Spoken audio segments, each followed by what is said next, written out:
Hello, this is Molo, and today, continuing this series of me reacting to random stuff on my Watch Later playlist, is this video called My Dad Guesses the Names of Smash Bros. Characters. I can't remember if I seen this one or just seen something very similar to this. I've been adding stuff to this playlist for a few years now. Yep, very inconsistent with the quality of videos here. Alright, well, let's try to it now without further ado. And, alright.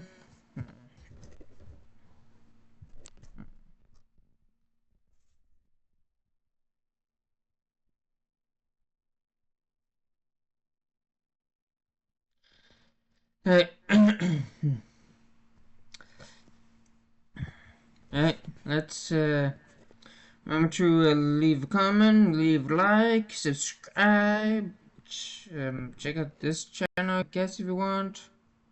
Yep. Let's get into it.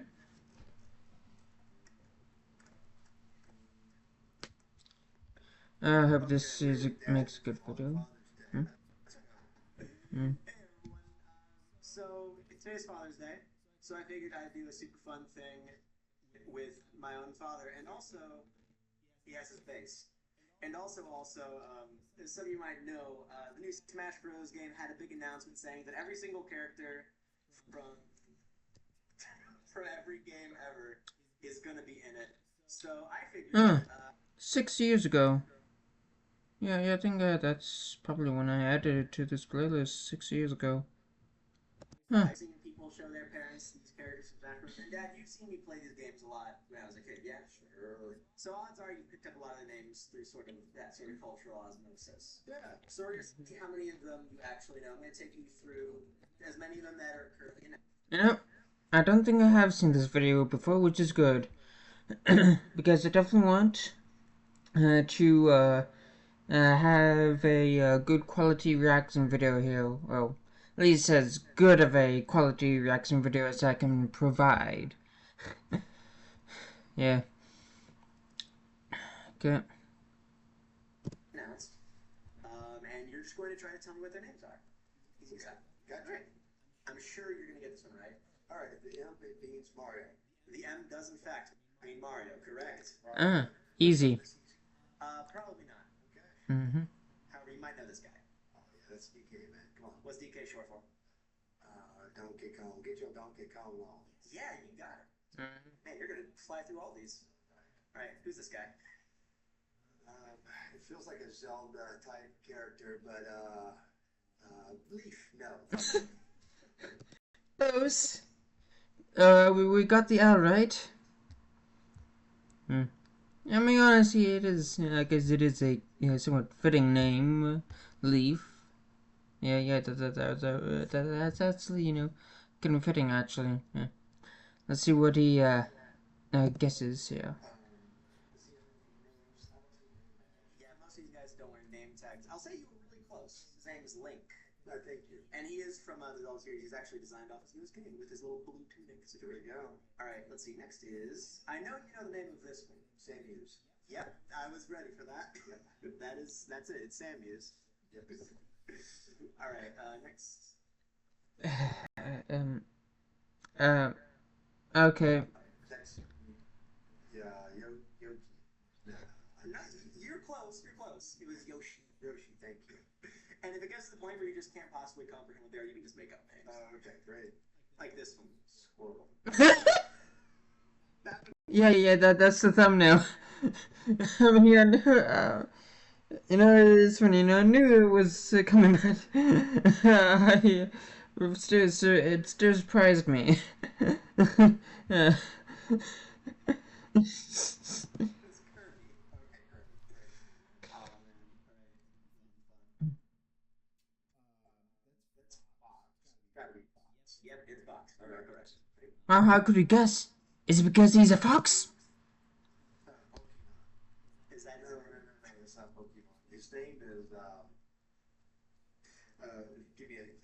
what? It starts with P. He's the most famous one. Pikachu. There we go. That's it. Pikachu. Yep. All right. Pikachu. You'll recognize this one too. Luigi. Yeah. Okay. You're the L. The L give it away. You're doing pretty great so far. Let's start with the easy ones. Okay. That is the main little dude. But I can't tell you his name. He doesn't have any initials on his hat either. Who is it? His name is Ness. Ness. Okay, great. Yeah. All right. Let's see. I don't know. He's got like ripped up abs. Look at those pecs. Yeah, no, he is incredibly attractive. Oh, but I will say he has a very famous move in which it's a type of punch. smash. Oh, Falcon Punch. That's it. There we His go. name is Captain Top. There we go. All right. Here we go. This one is also a Pokemon. Yeah. It's not Squirtle. No. It's a really, really cute name. I will say Squirtle is on this list. Okay, great. I'll get it right eventually. Why did I think making this video was a good idea? That is G. Puff. Okay, there we go. All right. Let's see. I've seen her before. She kicks ass like in certain areas. Yeah, she does. Which don't brawl or something. That is one of the moves that you can do. Is it Princess somebody? It is a princess, yes. It's Mario's princess. Yeah, boy, I couldn't help you. That would be Princess Peach. Oh, Peach, that's right. And then this one got announced recently. She's very similar. Well, it'd be like Nectarine if the other one was Peach. That's Princess Nectarine. I do like Nectarine, and I kind of wish her name was Nectarine now, but her name is Princess Daisy. Don't know that one. It's like Bowser. That's it? Yep. Yeah, wow. Mm-hmm. You're doing great. What do you mean these guys' names are? Well, can I just say, I definitely like, his design for Rachel. I really like this particular design. Yeah, that's about all that I gotta say. That's it? Okay. Yeah. Wow. What do you mean these guys' names are?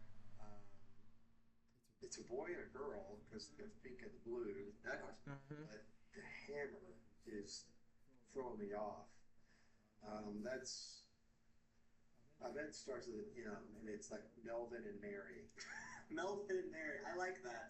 But that is, they're called the Ice Climbers. Okay, they got spikes on their shoes and everything else. Yeah. What are the mounts? Just for punching people. Okay. If they need to. What's the major move? Their major move. Mostly it's just hitting people with hammers. Okay. They do have It's this. like Falcon Punch and that eyeball is throwing me off right there. One eyeball. Let's call her onesie. She got like a onesie outfit. Got the one eyeball. How did you know it was a female? I mean, I guess it's, kind of obvious if you notice it look. I mean, definitely very feminine. Yeah, whatever. Alright, that one is Chic. That's new to me. That's a she, right? Yeah, And this looks like Zelda. that is Zelda. Okay. Yep. And fun fact, Chic is actually Zelda in disguise. Oh, dang, why does it have to spoil our green up time frame, man? And come on, why does it have to spoil that video game? I mean, come on, don't spoil stuff. Yeah. Huh?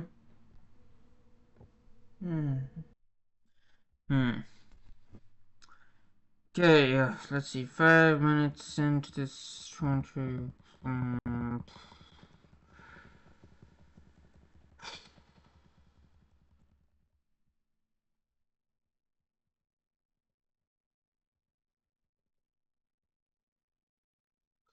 please.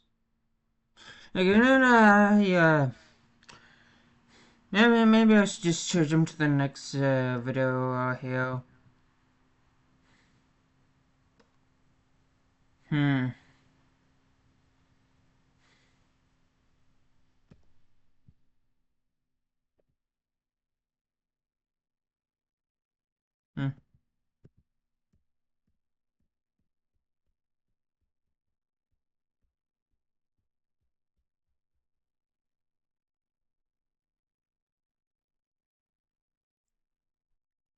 Whatever his name. When they're like leaving Zelda, it sounded very. He is cool breeze. See, that's his name. Breeze. This one is Ganondorf. Again, I'm gonna see why CP is wrong about monarchical terminology or Hi, whatever. Matt from Musical Charts here. First of all, let me state that I am a huge fan. I think me reacting to this video will probably be more interesting than me reacting to previous video. So if you really wanted me to react to a video called My Dad Guesses the Names of Smash Bros. Characters, I don't think it's a lot of content to be made out of me reacting to that. So let's react to this. Yeah, Monarchical Termonology. It might be more interesting. so, I could be interested in this. Ugh.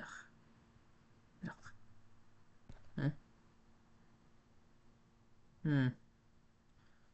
Debate. 3 years ago. Enough CGP Grey. I think his videos are great, and if you were to comment below, I would squeal out loud like a little kid.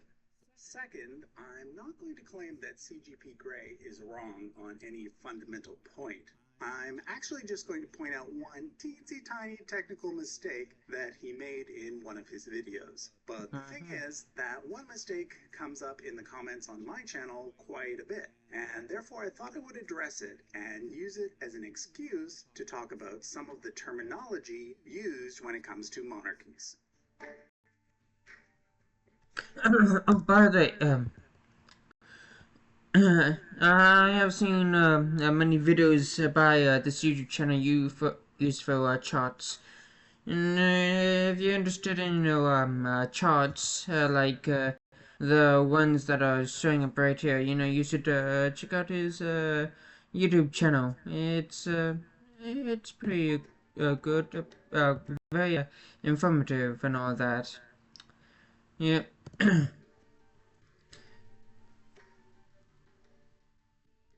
Quite educational. Okay, so here's the part of the CGP Grey video that I'm talking about. This is from his video entitled Vatican City Explained.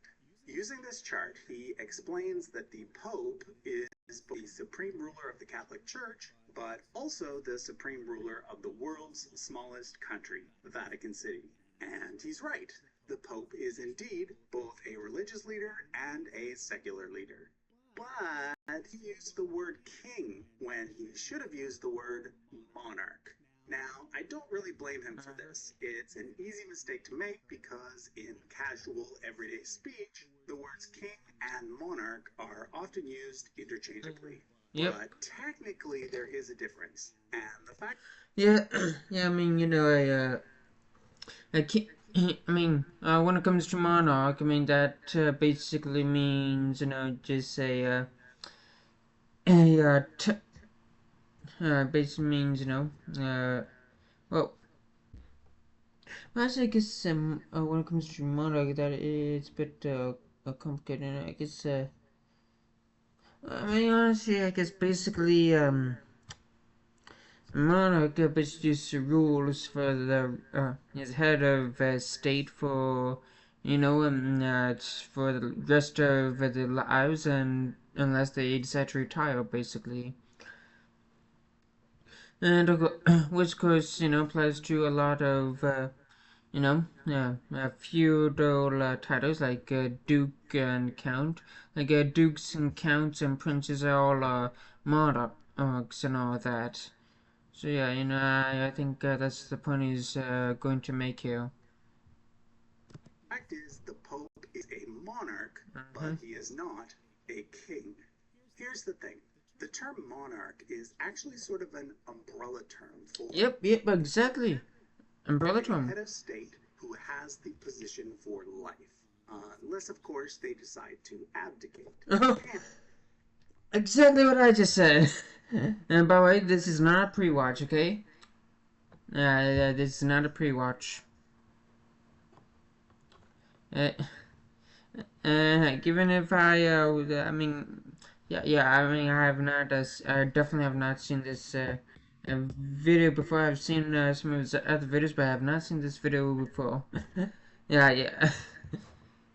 and who usually gets their position based on inheritance, although there are some monarchs who are elected and some who get the position by right of conquest. But basically, the word monarch is a huge category that includes lots of different options. Let me name just a few: king, queen, emperor, empress, grand duke, grand duchess. But it doesn't stop there. There's also pharaoh, khan, shah, Mansa, Maharaja, Sultan. So what's the And Lord. That's right, Lord. Yeah, that, that yours. Local small time feudal lord, who basically owns that, large, 100 acre, plot of land over there. Yeah, that guy's a monarch as well, just like all these guys. You may not be a powerful monarch, but you're still a monarch. Yeah. Yeah. Yeah, monarch, yeah, definitely applies to, a lot of people and all that. Hmm. So I wonder if he's gonna get into the etymology of monarch. No, they know that that would be quite interesting, and it would, kind of lend insight to, its true meaning and all that. But looking into the uh, etymology of the word monarch. official monarchical title for the Pope? Well, it's not king, nor is it the Latin equivalent rex. To find out the exact term, we have to look at the Constitution of Vatican City, which is titled the Fundamental Law of Vatican City State. It was last updated in the year 2000 by Pope John Paul II. Huh, quite recent. Yeah, one would think that in such a secret, constitution would be a bit old, but then again, I mean, if you basically, have the power to just change it a bit, whenever you see fit, especially since this is just for Vatican City State and all that.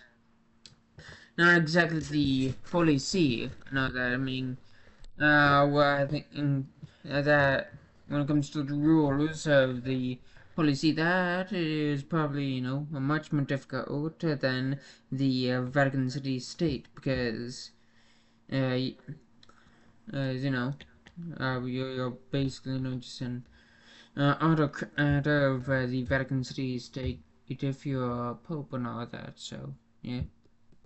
According to the English version, the Pope's official secular title is simply sovereign, and in Italian it is sovrano. You see, if the Pope was actually a king, then the name of the country where he reigns would be the Kingdom of the Vatican. But it is not. It is simply Vatican City State. By way of analogy, let's look at some other European monarchies. The second smallest country in the world after Vatican City is Monaco. And It's a principality. Yeah, it's the Principality of Monaco. But it's a principality. Oh, yeah, it's definitely a principality. it too is ruled by a monarch. But again, the monarch of Monaco, currently Albert II, is not a king. He's a prince. And Got it. Yeah. I think I might have thought about the full name, a few years ago, like 6 or 7 years ago, and all that. So, and maybe I just remember, reading about it at some point. But yeah, yeah. I had a feeling it was a principality, and it's right, principality. And we can tell this simply by looking at the official name of the country, which is the Principality of Monaco. Which brings me to an important point. There are actually two different types of prince. Yep, there's the sovereign prince, and then there's the heir prince, or the prince, or crowned prince, or whatever the other one is. commonly understood type of prince or princess is a person who is the son or daughter of a king. So in the UK, for example, we have Prince Charles and Princess Anne. In some cases, depending on the country, other descendants, such as grandchildren, can hold the title too. Hence, we get Prince William, Prince Harry, and so forth. But there's another totally different type of prince, a sovereign prince, like Albert II, the Prince of Monaco. His father was not a king. Instead, his title simply indicates that he is the reigning monarch of a principality. Principalities generally being much smaller than a kingdom.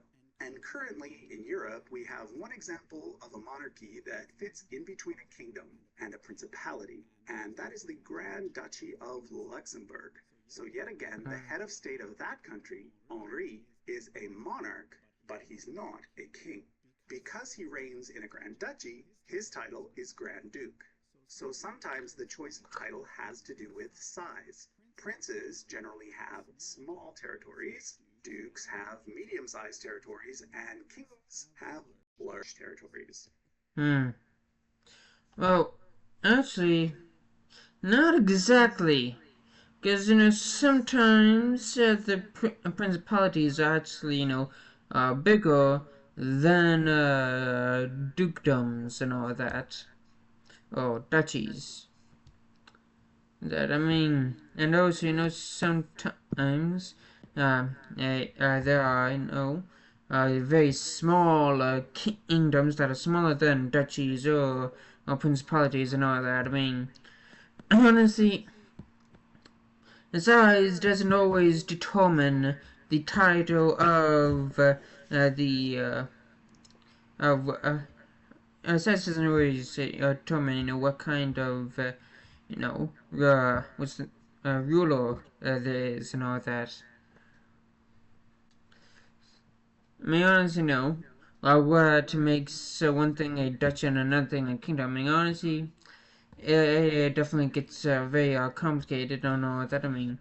You would have to look. You have to study the history of it in order to really figure out why is this a principality instead of a kingdom, and why is this a duchy instead of a principality and all that.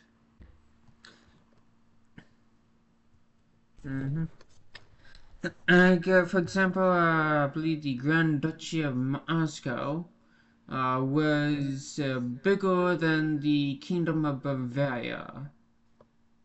So, yeah. There's that for starters. I believe Bavaria was a kingdom at one point, right? No, I'll go look it up right now. Let's see.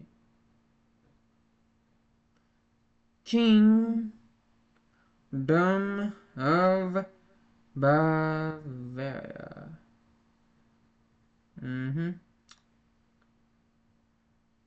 Yep. Yeah, the Kingdom of Bavaria did exist. Yep. And let's see. Duchy of Mars.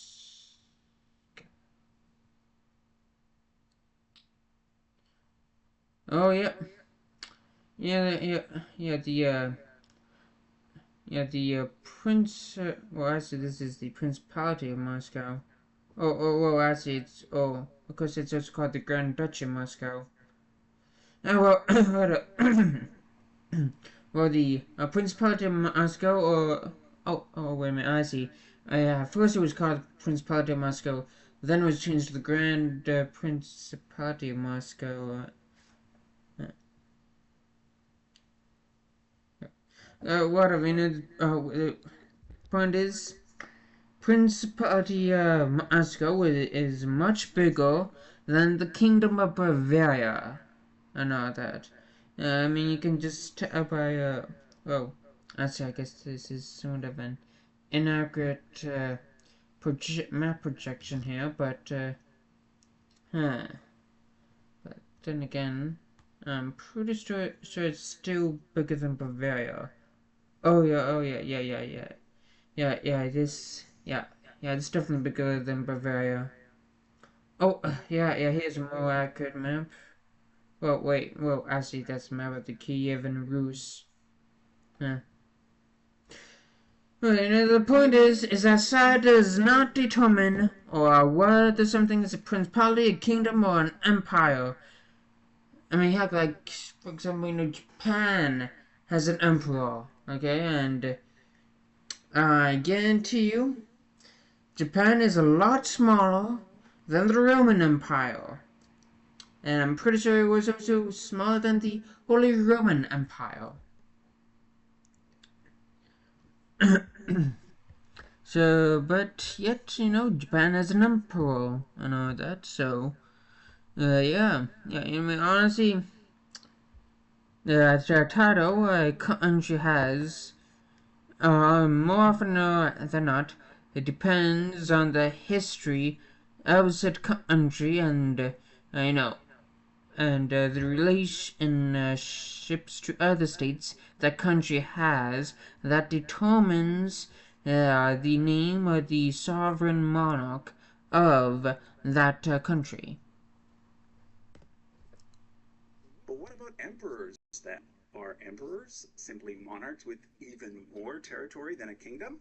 Well, not all the time. No, not always. Sometimes empires are indeed very large, Mm-hmm. like the Mongol Empire. Yep. But sometimes they're quite small, like the Empire of Nicaea.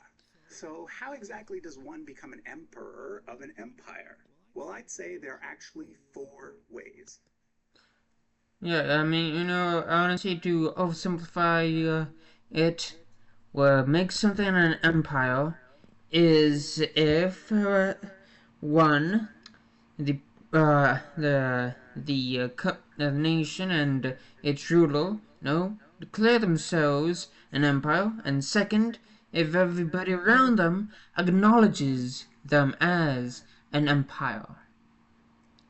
Like for example, I mean, tomorrow, we could and just say, okay, the United States is an empire, and you know pretty much everybody, and have a bunch of countries, declare that the United States is an empire, and it will be declared the empire of the United States of America. Very lengthy name, but yeah, and yeah, honestly, that would be it. Like like one wouldn't have to change pretty much anything with politics or anything. In fact, most would just probably just change the commander in chief from president to emperor, and but still keep all the term limits and all the same laws, all the same rules. Everything stays the same except now the president is now called the emperor, and it is now called the Empire of the United States of America.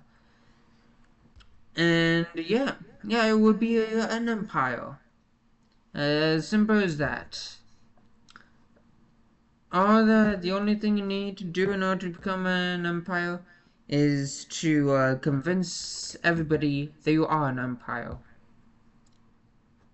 Yeah. The easiest way is to simply declare yourself an emperor, like Jean Bedel Bokassa did.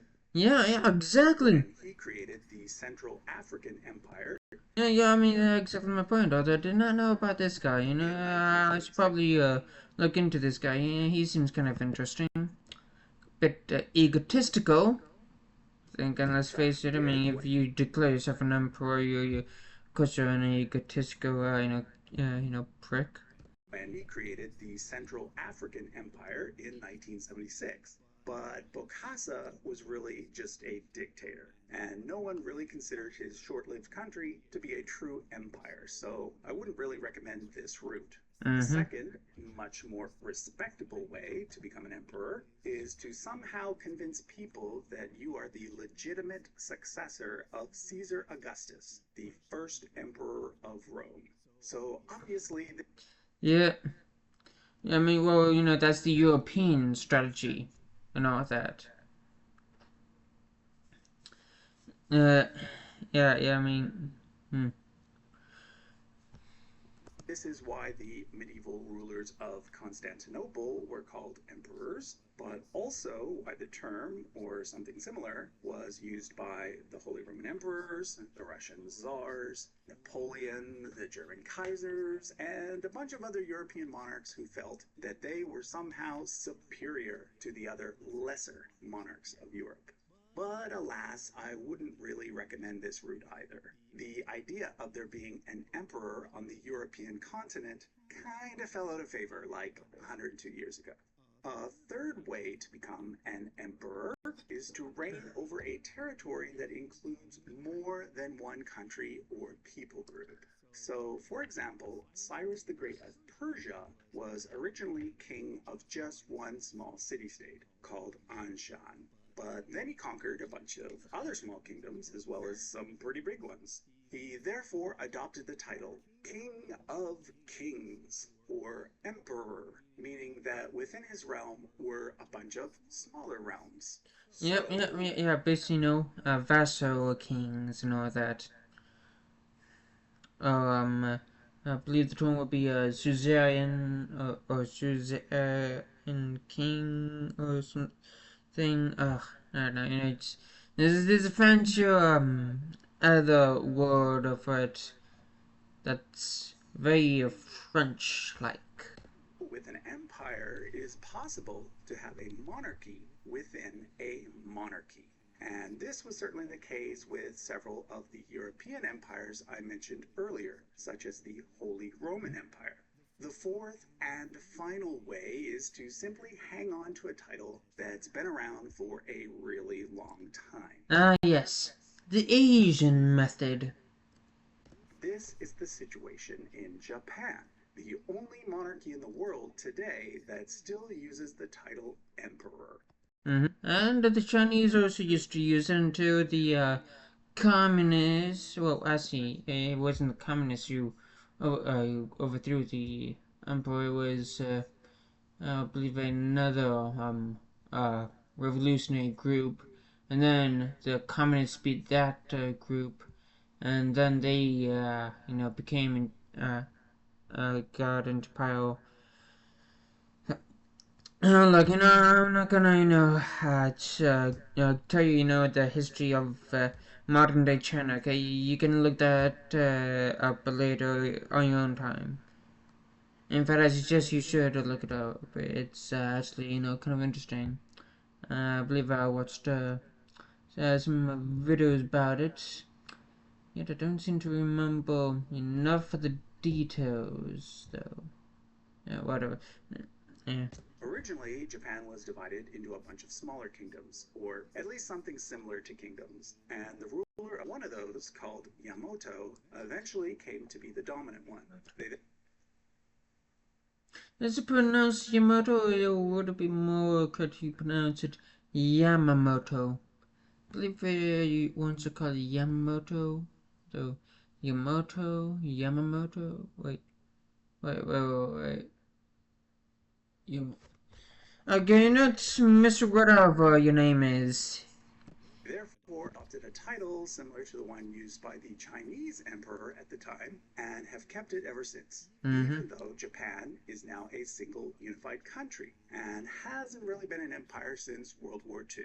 Okay, before I go, let me address the issue of female monarchs. Just like there are two types of princes, there are also two types of queens. The first type of queen is simply the wife of a king. In this case, the queen is not a monarch. Yeah, like the current queen uh, of the British Commonwealth is Queen Consort. Well, the previous queen, Queen Elizabeth II, was queen regent, but she's dead, and now now the crown has passed to her eldest child, King Charles. Yep. So, yeah, King Charles III. She's just married to one. The technical term for this type of queen is a queen consort. So an example would be Queen Maxima of the Netherlands. But in other cases, the queen is the actual monarch, not her husband.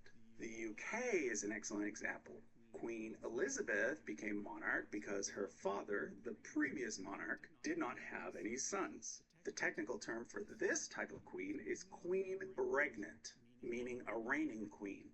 Note that Queen Elizabeth... Oh, it's pronounced regnant? I thought it was pronounced regent. Or regnant. Whatever. Yeah. Yeah, by the way, yeah, fun fact, which I believe is about to, talk about, is that, if there's queen, regnant or regent or whatever they're called, there is no, king. Instead, it's just a prince consort. Like, for example, during the reign of Queen Victoria, Prince Albert was Queen Victoria's consort. Does have a husband, but he does not use the term king consort. Instead, he uses the title prince consort, as did the husband of Queen Victoria. So there you have it, the weird and wacky... Stop copying me, useful church.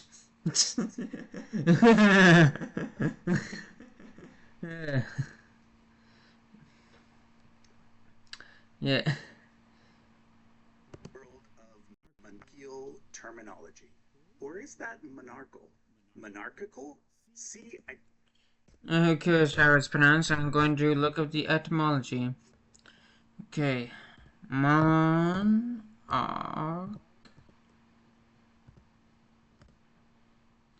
Etymology.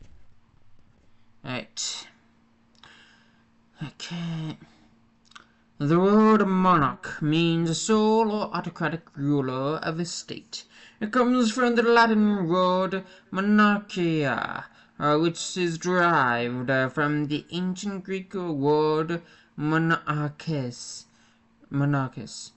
The Greek word monarchis is a combination of monos, meaning one, single, and archo, meaning to rule. The word was... Oh. Well, I mean, I guess it's quite obvious if you think about it. But this is kind of boring. Because, you could also, about that logic, you could say that, pretty much any, that premise of a, dictator is, it's just, monarch, Stalin was monarch. Hitler was monarch.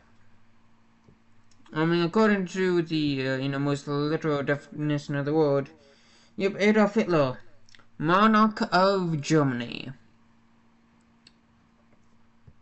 Joseph Stalin, the monarch of the Soviet Union.